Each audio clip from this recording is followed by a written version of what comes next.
Welcome to the second Food Independence Summit. I love the name, Food Independence Summit. You know, the single most important thing or the most common thing that people seem to come up to me and ask me these days is, how do I disentangle? Anybody else thinking about how do I disentangle, right? We just feel like things are spinning out of control in the culture, and we just want to disentangle. And one of the things that's spinning out of control is our children. They're teen suicide is way up. COVID was a kind of a wake up call for a lot of things, and homeschooling is going nuts with people pulling their kids out of school, and you talk to any school psychologist, and they're busy with kids. And so one of the things that we're seeing as part of this homestead tsunami, and it is a tsunami, because there's this deep intuitive understanding that, if the wheels are going to fall off, I don't want to be stuck in the city, right? I want to be out where I can shoot a deer, and if I got to trap a raccoon and eat it, I guess I can do that too. But get a stick of firewood and build a little soddy, and isn't it something how things kind of turn? And so we're starting to spend a lot of time with our families, more time with our families as part of this movement. And so this whole idea of working as a family has always intrigued me, as I've seen. I'm old enough now to have seen many disintegrations and integrations. And so I've got kind of 10 points here of how to work with your kids so they'll want to work with you. Families that come out of the city especially and come into the country, the kids haven't had chores. They haven't had to do much. They've been maybe playing video games and that sort of thing, and suddenly suddenly there's a cow to milk and a tomatoes to plant and green beans to can, and boy, how do we haven't really cultivated. All we've done is go to soccer games and play, wiggle our fingers on a screen. So, here are some rules for working with our kids so they'll want to work with us. Number one is integration into every aspect. Integration into every aspect. We didn't, our kids, we didn't baby talk. We talked adult to them. And we expected them to speak normally, and so actually their vocabulary was beyond their understanding. I remember one time we got up from Thanksgiving dinner, and Daniel, he's about 6, and he pushes away from the table. He says, "Oh, I think I over-indulged." So they knew more words than they had understanding. Okay, but that's a good thing. All right, that's a good thing. And people used to accuse me, you talk to your kids like their advice actually matters. I said, well, it does, because they haven't done it this way forever. They're new, so they're looking at things with, new eyes and all that. So, don't shelter, don't overprotect. Hovering parents or helicopter parents make boomerang kids. They just keep coming back, and they're living in the basement. So let them go out there and climb trees and break arms and, crack open their heads. I'm not saying go play in the street, but integrate them into your life. Don't segregate. Number 2, instill in them a love to work. A love to work. Work is not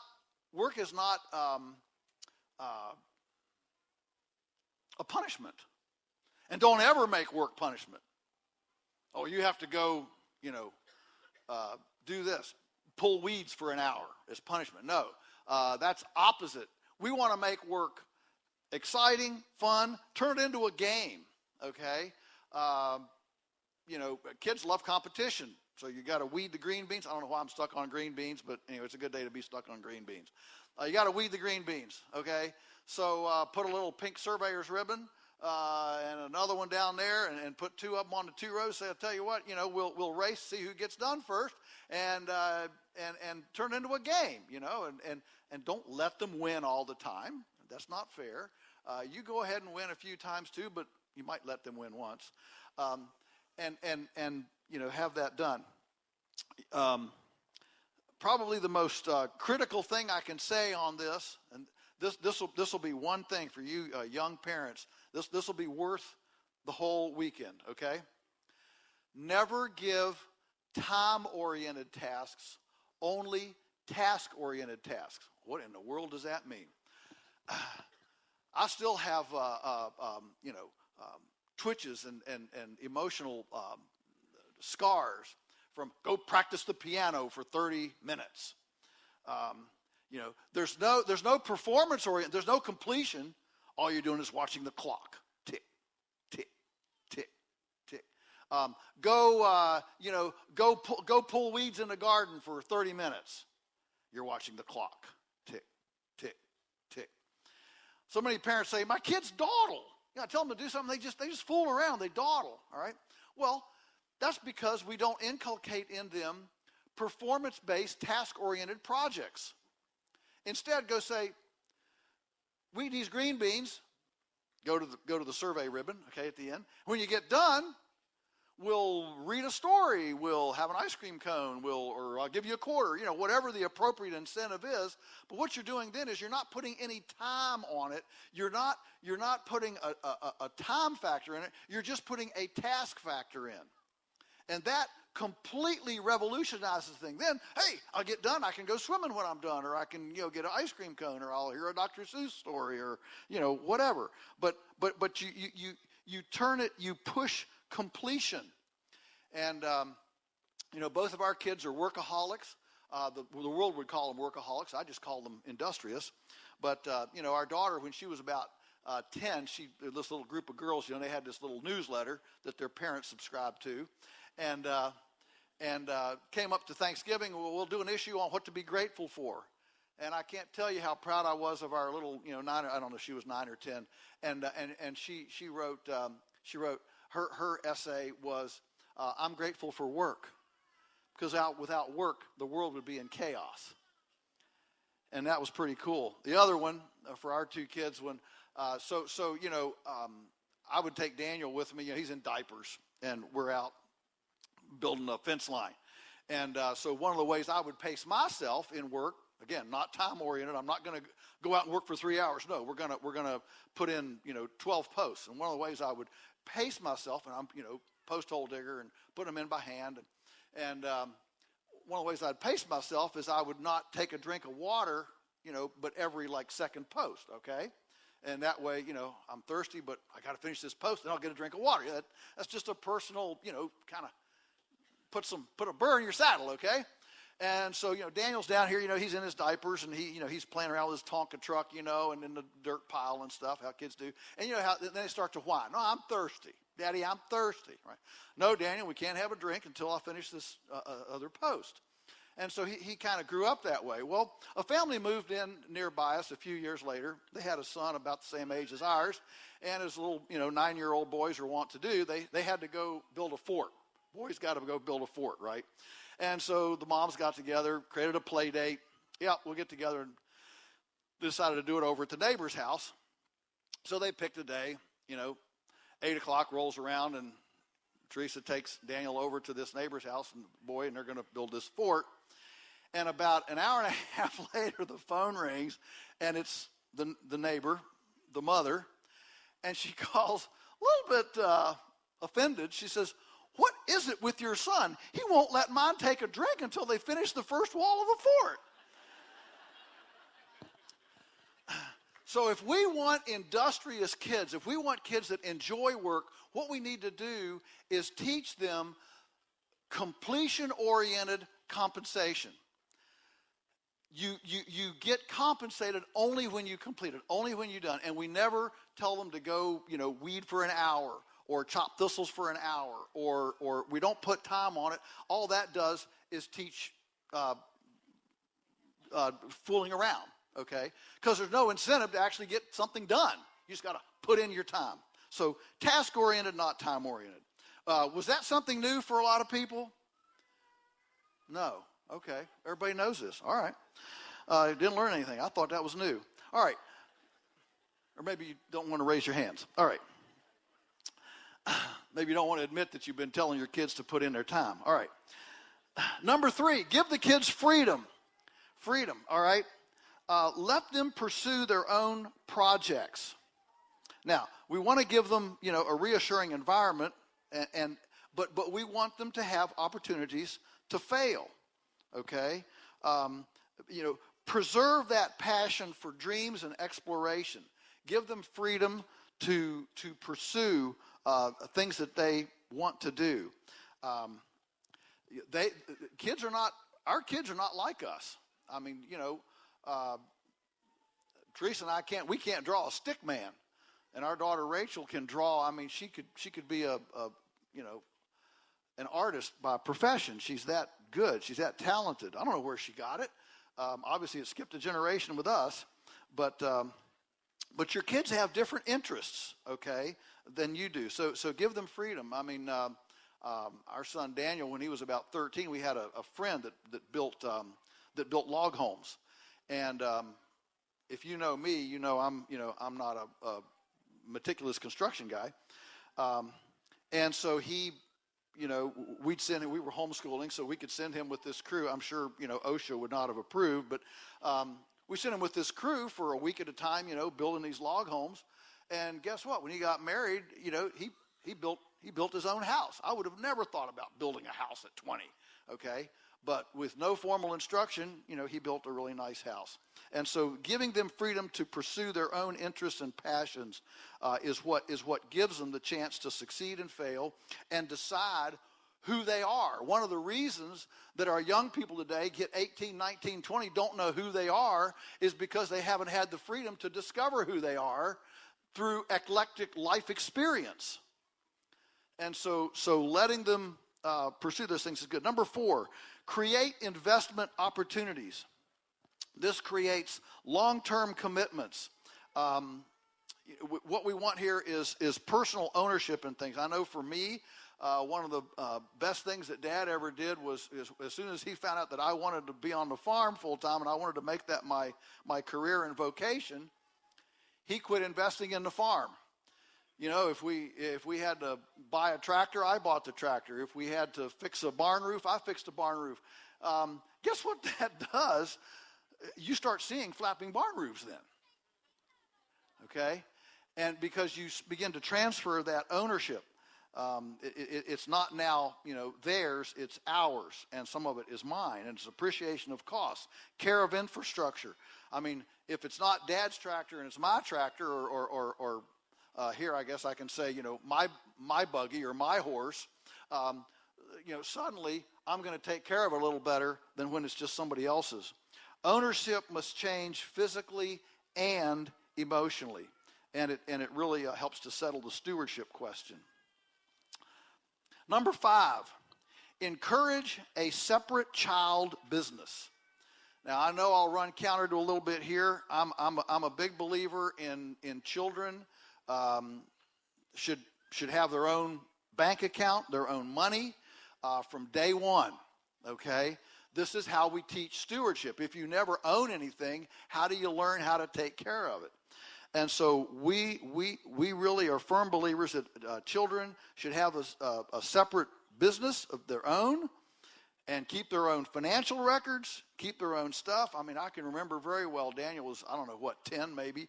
We're riding to church service one morning, and he says, man, I gotta up my rabbit business here. I don't have money to put in the offering plate. And I'm thinking, what a great reason to have a business, okay?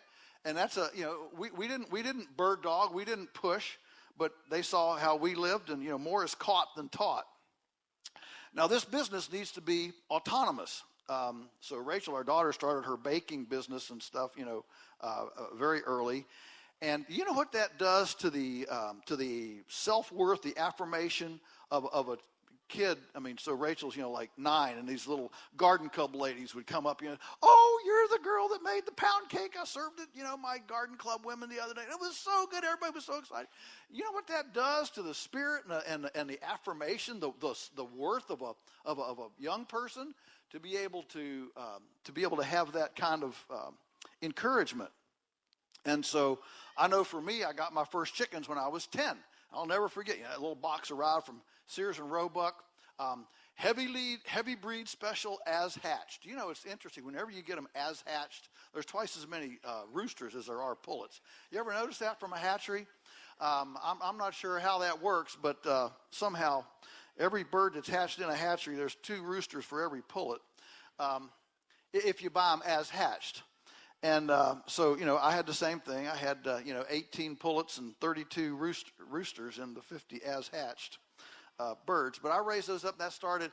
And the beauty of this was that it was my business. Dad and Mom didn't have chickens, you know. And so if you, if you have this separate business, visitors come, you know, they want to see the chickens. Well, Dad didn't go take them to the chickens. Here, let me go get Joel, and he'll take you to the chickens. Daniel had his rabbits, and people came, want to see the rabbits. Well, let me find Daniel, you know, and he'll take you out and show you the rabbits. We think that there's a magic age between about 8 and 11. 8 and 11 for this to happen, for this to germinate. Why? Before 8, a lot of kids would rather have 2 quarters than $1. You know, they're heavier, they're shiny, they clink together, okay? But 8 is old enough to understand what money is. But you have to jump on it before they start getting self-conscious about how the world perceives them. Okay? And something happens about 11 or 12, you start being interested in how other people view me. Until then, life is an oyster. And, I'm a piece of sand, and I can go anywhere I want to. A good illustration of this was our little granddaughter, Lauren, you know. So her older brothers, one of them has sheep, and one of them has ducks. And so she's coming along, and she's like, 5 years old, 6. Girls are always ahead of boys anyway at this stage. So anyway, she, sees them and their businesses, and so she knows we're having a bunch of customers at the farm one day. So unbeknownst to any of us, she's 5. She goes out in the field. She picks this nice bouquet of wildflowers. And she comes in and she looks around, people standing in the sales building, and she walks up to this guy. And she says, she's down here. He's way up there. And she picks him out, and she walks up to him and says, I picked this, glump of wildflowers, and I'm selling them for $1. And I'm sure your wife would like a bouquet of flowers. But then, here's what's great. And we're all watching this. We didn't even know this happened. She just walked in with his hand. What's she doing? And then we saw this drama unfold, right? And she was ready. She didn't let him answer. She was already with plan B before he answered. She says, but if you don't have a wife, I'm sure you know a lady who would like a bouquet of flowers. Plan B was already. But let me ask you something. Would a 12-year-old do that? No way. No way. Way too self-conscious. You see what I'm saying? There's this magic age. And I'm a big believer in these kinds of pursuits because they help us to learn what we're good at, what we're not good at, and help channel us into the future. Here's what happens, everybody. What happens is, we get born, we've got, we're kids, and we've got no responsibilities, very few, and we're pretty free to dream. And we can dream about different things, interests and stuff that we do. And we're curious, and we're imagination, and we read stories where animals talk and those kinds of things. Well, we're pleasing parents, and then we're pleasing uncles and aunts and grandparents, and we grow up, and then we're pleasing an employer, and then we're trying to please the school teacher, and then we're trying to please, other adults in our life. And by the time we hit our 20s, we've become conditioned to perform to everybody else's expectations. And we quit dreaming. And we quit imagining. Because by that time, our whole life is surrounded by responsibilities here, and what they expect me to do, this expect me to do, this expect me to do, and suddenly our dreams are gone. One of my mentors, Alan Nation, used to always tell me, he says, if you really want to know what's in your soul, Think back to what you were dreaming about when you were 10 years old. That was a magic time. At that point, you're not an adult, but you're kind of coming into your personality, Everybody knows by the time you're 10 if you're an introvert or an extrovert, right? Or if you're a messy or a cleanie. Or if you're a starter or a finisher, okay? And so those are important things to learn, and it's that childhood entrepreneurism that actually helps to push us into our area of interest and give us real visceral understanding of who we are and where we'd like to go, to actually put feet on our dreams. Number 6, maintain humor. Maintain humor. Especially on a farm and a homestead, we're grimy, we're sweaty. One of the biggest issues right now is that as people come to this homestead tsunami, and by the way, I'm going to have a book by that title out, hopefully by about September 1, Homestead Tsunami, good for country critters and kids. And so it's on the way.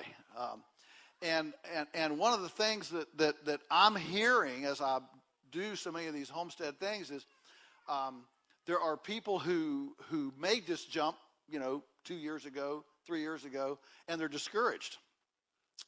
The fantasy that they had has turned into, the cows got mastitis, the cucumbers have powdery mildew, and the neighbor's dog just ate 20 chickens last night, and half of the green beans, I'm back to green beans, that I canned last night didn't seal, okay? And they're discouraged. And if we don't learn to appreciate the why and the flowers and the beautiful sunset and the things that a lot of people in the world pay big money to go enjoy, and go and commune with nature, we get to do that for free. Okay, and so don't take yourself too seriously, and don't take the homestead so seriously that you can't enjoy it. You can do things like on our farm we have several picnic sites where you can pick you want to go to the mountain, you want to go to the creek, you want to go to the out to the pavilion, and we got different picnic sites so that we can make commas in our lives. A lot of times people, all they do is they work and anticipate this 2-week vacation. I don't take vacations. What I like are commas. Let's just go cook hot dogs over a campfire one night. You think about back to your childhood. The things that you remember are the times when you knew the family was the focus.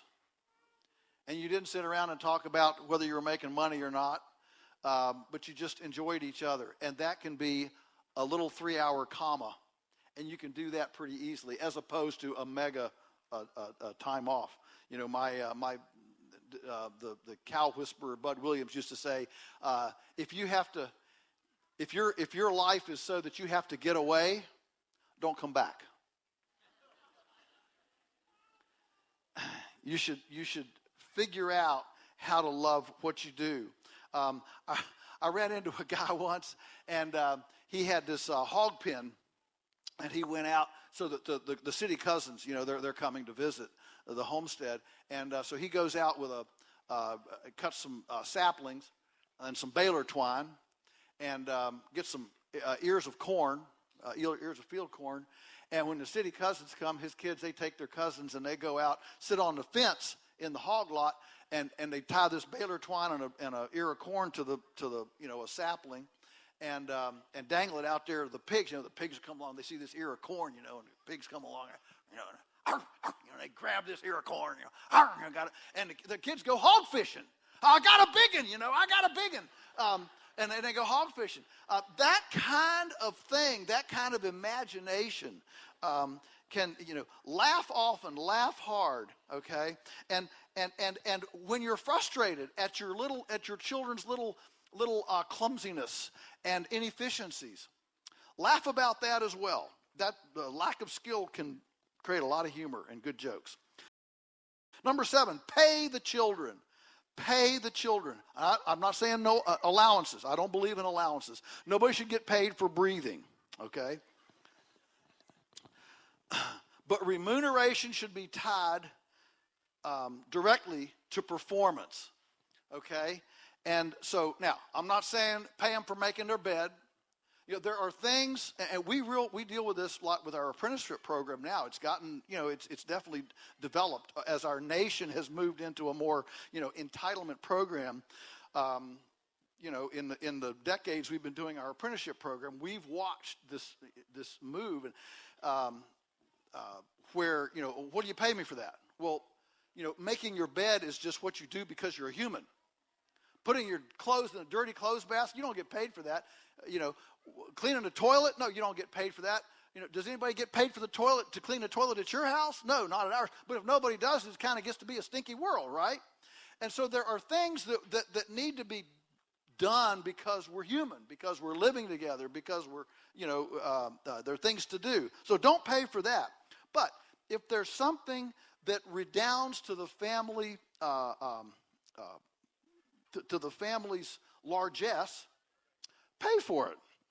I'm a bit, you know, if the kids want a garden, give them let them have a little spot, and then buy the vegetables from them. You know, if you've got a child that complains about going out and taking care of the chickens, turn it over to them as a project.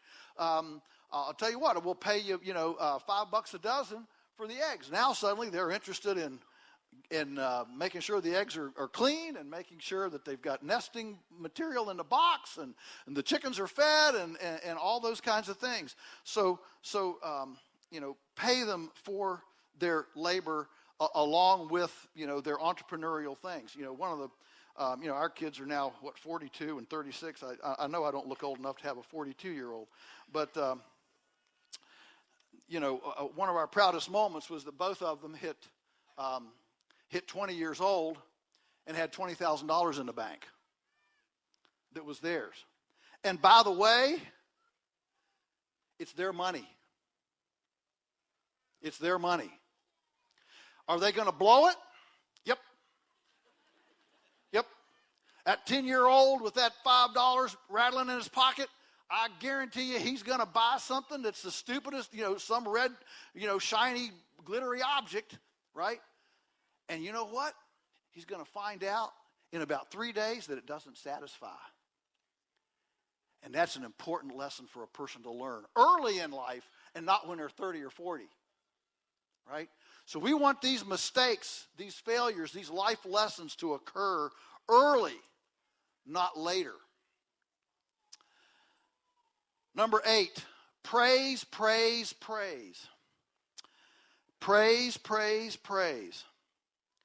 I won't ask for a show of hands, but in a group this size, I guarantee you there's a bunch that grew up with a fussy dad. And I run into men that are 50, 55 years old who still can't bring themselves to do something because as growing up, they never heard praise, they just heard what was wrong with it.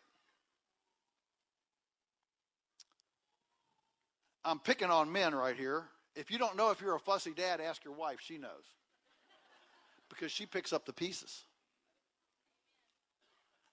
Amen. It's about time for an altar call here, I think.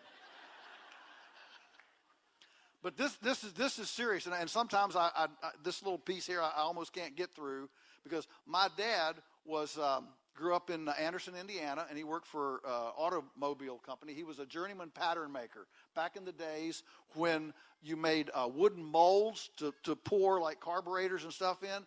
And one of our treasures is still his homemade tool box and kit from his journeyman days at Delco Remy for a Chrysler plant in Anderson, Indiana. So here's I mean, calipers, to the, 64th of an inch tolerance. It's unbelievable. Here I come along. I don't know about you. If you know some of my writing, you know that my tape measures, I don't know where people buy tape measures with all the lines between an inch. My inch is close enough, If it's within an inch, we're fine. We're golden. What's 90 degrees? 87? That's fine. 87 degrees is fine. Yeah. Carpenter square? There's some light showing. Who cares? Slap it together. So here I am. I'm like 16 or 17, right? And we've got a rotten corral gate. So I go out, take the initiative. Remember, Dad's starting me to buy things and own things. So I go out and I get some boards together. I put this gate together, and I hang it. And this gate is a parallelogram.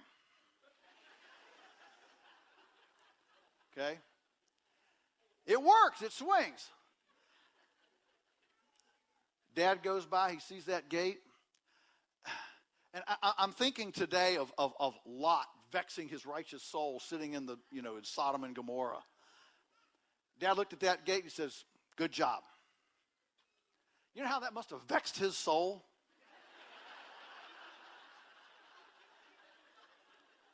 But it functioned. It worked. It swung. What would that have done to me if he'd have said, didn't you use a square? Can't you use a tape measure? Would I have built chicken shelters, gobbledygos, shade mobiles, millennium feather nets, apprentice cottages, and all the things that we've done if that had been the response? Praise, praise, praise. Don't break the spirit of your child. If your child has the creativity to write a little essay, write a little story, and they've got 5 misspelled words, don't point them out. They'll learn how to spell. Tell them what a great story it is. Okay? This is heart and soul stuff. This is big stuff. Praise opportunities throughout your time. The fact is, you've heard the saying, if it's worth doing, it's worth doing right. That's wrong. That's wrong. The truth is, if it's worth doing, it's worth doing poorly first. We don't do anything right first. I mean, okay, you got a shindig. All the family's in the latest little, addition to the family. It's Thanksgiving or Easter or something or Christmas, and you're all together. And here's little Emily Sue. Emily Sue, she's 9, 10 months, and all the adults are talking. Emily Sue, she's walking around, crawling around on the floor, and she comes to a chair leg and she kind of grabs it and she kind of pulls herself up, and she's kind of sitting there, standing, and probably her mom sees her first. Oh, look, Emily Sue, she's standing. It's the first time she's ever got herself up, And suddenly, all the adults are looking at Emily Sue. Emily Sue's suddenly, all these adults looking at her. She's terrified. She loses her grip. She falls down in her diaper. What do the parents do? Well, Emily Sue, if you can't walk any better than that, just quit. No, they say, oh, look, you put your hand up here. You're trying to get it.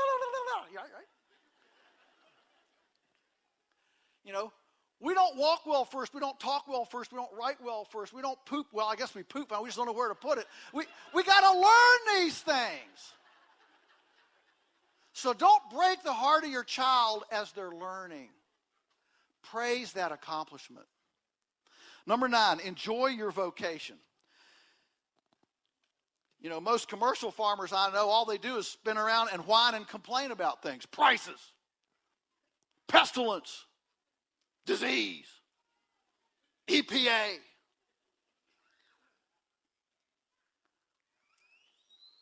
All those middlemen. Weather. Well, how many kids are attracted to a vocation that they hear their parents complaining about all the time? If all they hear is the sick, the bad, the ugly, they're not going to want to do it. So they're going to naturally be drawn to our passion. So if we're not enjoying what we're doing, we've got to figure out how to make it to where we do enjoy it. And tomorrow, I'll talk a little bit about some of the things that are necessary to make it so that it works, so it's not a drudgery, so it's not smelly, so it's not ugly, so it's something that's attractive that our kids want to be a part of. And finally, number 10, back off from your personal domains. Back off from your personal domains.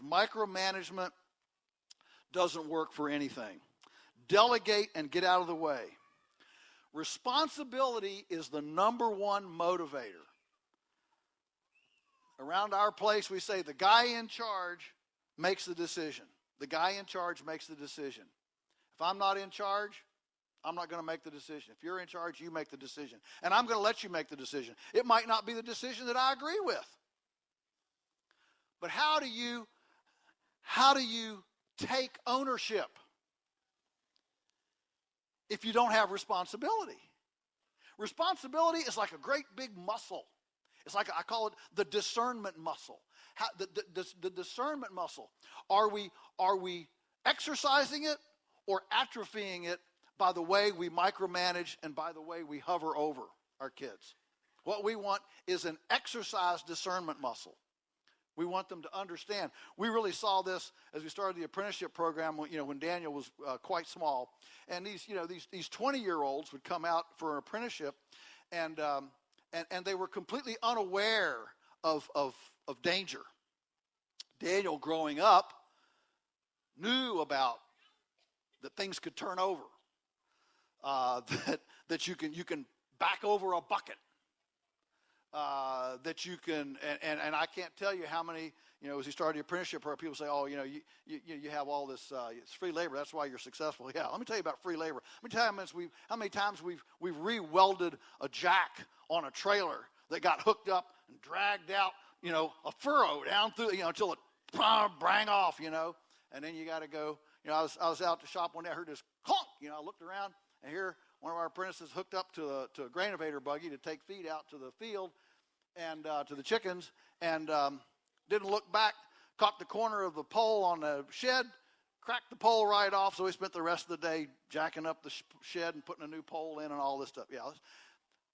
But when your kids learn by doing, they develop situational awareness. And that's a muscle. That's a wonderful gift to give our children. And it comes when they have responsibility and autonomy to make decisions, to fail and succeed on their own merits, and know their success is up to them and their failure is up to them. And boy, if our culture needs anything right now, it needs an understanding that we create our world, we create our habitat, we create our success and failure, and it's not dependent on somebody else doing things. So I hope those 10 ideas encourage us as we're out there and we turn our work into games. We turn our dreams into a vocation of passion and mission. And we talk about, why are we doing this? Why are we doing this? Well, because we're going to eat better, and we're going to grow earthworms, and we're going to make the world a better place, and we're going to grow soil, and we're going to disentangle from a system that doesn't have our best interests in heart. Preach it, speak it, encourage it, and affirm it in our young people so that they come into adulthood affirmed, discerning, and responsible young people. God help us to do it. Thank you for caring enough to be here to think about that aspect of our homestead tsunami. Bless you.